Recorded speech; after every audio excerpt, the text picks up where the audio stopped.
নমস্কার বন্ধুরা, আজকে আমি একটি নতুন রেসিপি নিয়ে আপনাদের কাছে হাজির হয়েছি।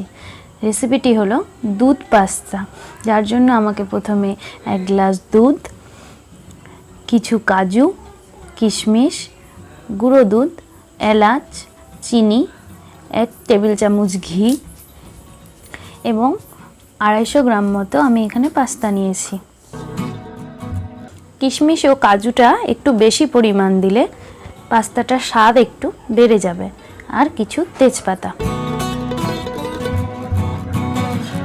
এবার গ্যাসে আমি তাওয়া বসিয়ে তার মধ্যে 1 টেবিল চামচ ঘি দিয়ে দিলাম। ঘি দিয়ে পাস্তা ভাজলে খুব সুন্দর সেন্ট হয়। এবার আমি হালকা আঁচে ঘিটাকে গরম করে নিলাম। এরপর আমি কড়াইয়ের মধ্যে দিয়ে দিচ্ছি পাস্তাগুলো। আমি এখানে 250 গ্রামের মতো পাস্তা রান্না করছি।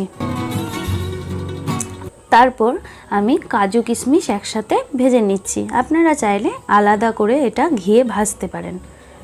হালকা আছে কাজু কিশমিশ লালচে করে ভেজে নিতে হবে।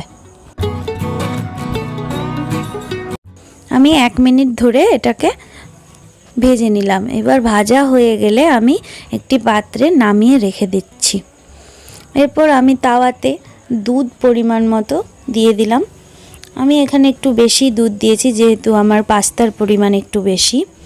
এরপর আমি লো ফ্লেমে দুধটাকে হালকা নেড়ে চেড়ে তার মধ্যে তেজপাতা ও এলাচ দিয়ে দিলাম। এলাচ দিলে একটা খুব সুন্দর ফ্লেভার আসে। এবার আমি তার মধ্যে গুঁড়ো দুধ দিয়ে দিলাম। গুঁড়ো দুধ দিয়ে হালকা আঁচে নাড়াচাড়া করলাম। নাড়াচাড়া করে এবার আমি কাজু কিশমিশ ও ভেজে রাখা পাস্তা দিয়ে দিচ্ছি। এবার আমরা পাস্তাটাকে সেদ্ধ করে তার মধ্যে চিনি দিয়ে দিচ্ছি। আপনারা স্বাদ অনুযায়ী চিনিটা দেবেন। আমি এখানে 1/2 কাপের মতো চিনি দিয়েছি। আপনারা চাইলে এখানে কিন্তু পাটালি গুঁড়ো দিতে পারেন, তাতে খুব সুন্দর টেস্ট হয়। যারা গুড় পছন্দ করেন তারা গুড় দিতে পারেন। এখন আমাদের পাস্তা পুরোপুরি একদম সেদ্ধ হয়ে গেছে।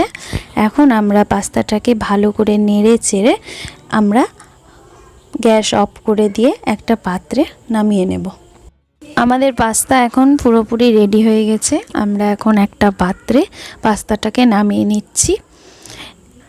গরম আছে বলে একটু পাতলা দেখাচ্ছে। একটু ঠান্ডা হয়ে গেলে এই দুধটা একটু ঘন হয়ে যাবে। এখন আমাদের পাস্তা পুরোপুরি ঠান্ডা হয়ে গেছে। এখন আমরা এটা সার্ভ করে নিচ্ছি।